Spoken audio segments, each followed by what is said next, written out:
I still wake up some days, days in a row even, and I'm in a really bad mood, and I'm nothing's changing it. But that's as soon as I say that, of course nothing's changing it. As I said that, I made it real. But if I wake up and I don't lay in bed for an hour, half an hour, I just get up, go and shower, go and lift, make myself breakfast, one of those things, or all of them, and then start my day off, then at least I have a kickstart on it. At least I'm not letting myself sink into that. Now, if it comes up later in the day, it's a lot harder to deal with because when you wake up, you're for the first hour that you're awake, you're also in a different mindset.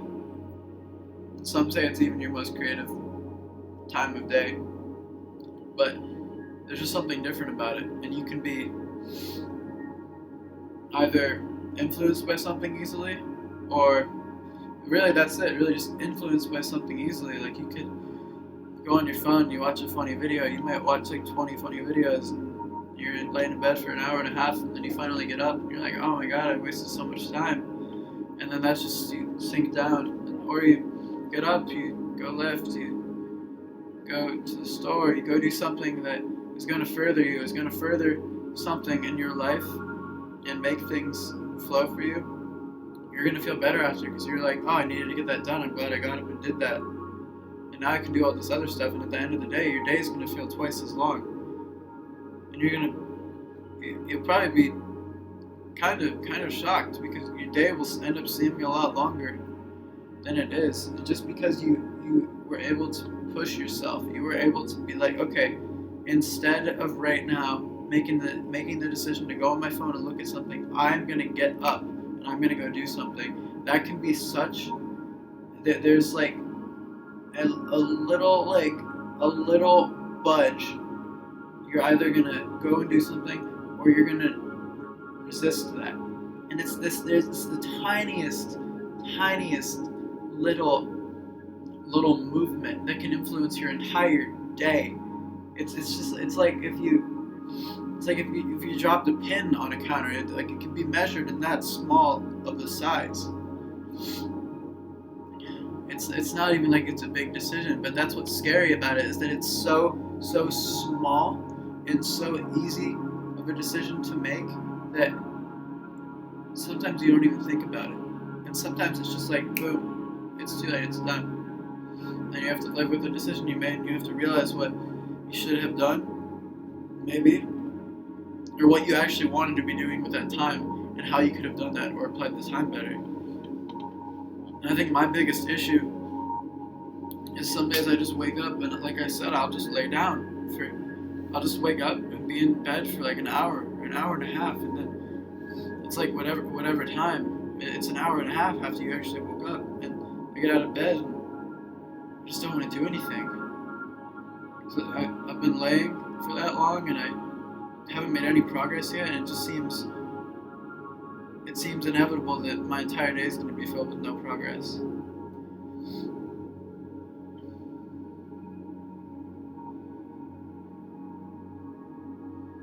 But this morning I got up right after I woke up, went, did the dishes, cleaned the bathroom, lifted, came back, made myself 2 meals,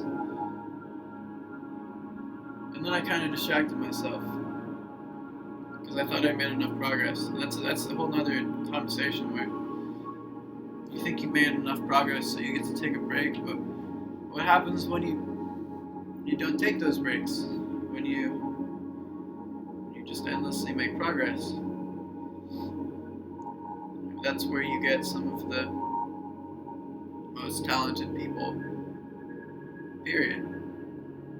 And people that are famous musicians and famous artists, just constantly making progress. They don't finish a work of art and go smoke till they pass out, or drink till they pass out. They they just keep furthering themselves. And it's hard to see the inspiration in that sometimes. But it truly is one of the most inspiring things. An addiction to progress would be one of the healthiest things that you could come across. You could have happen to you.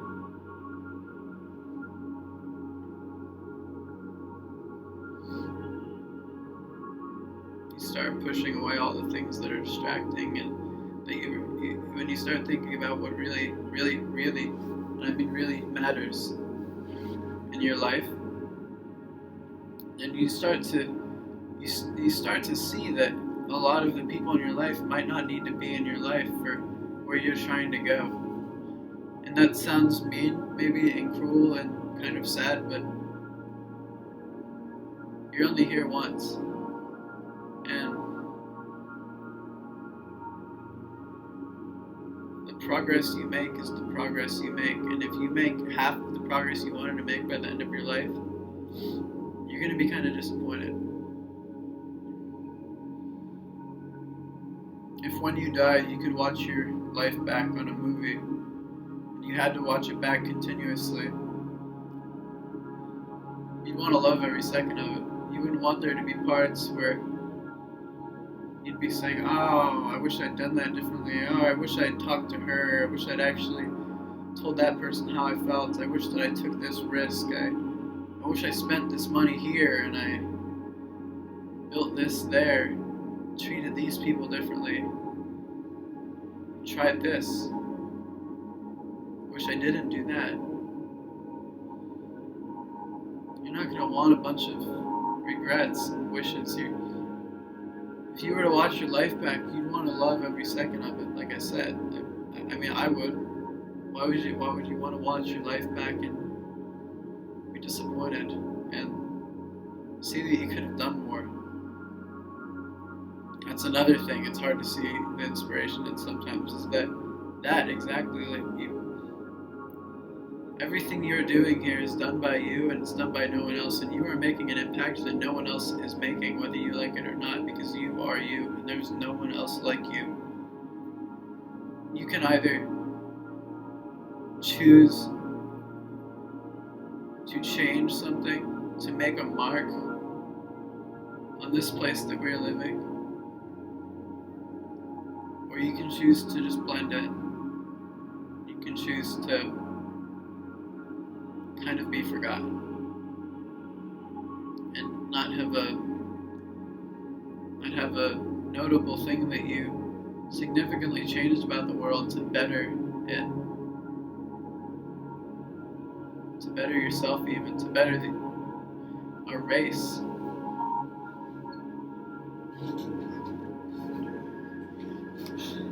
It's a lot to think about, but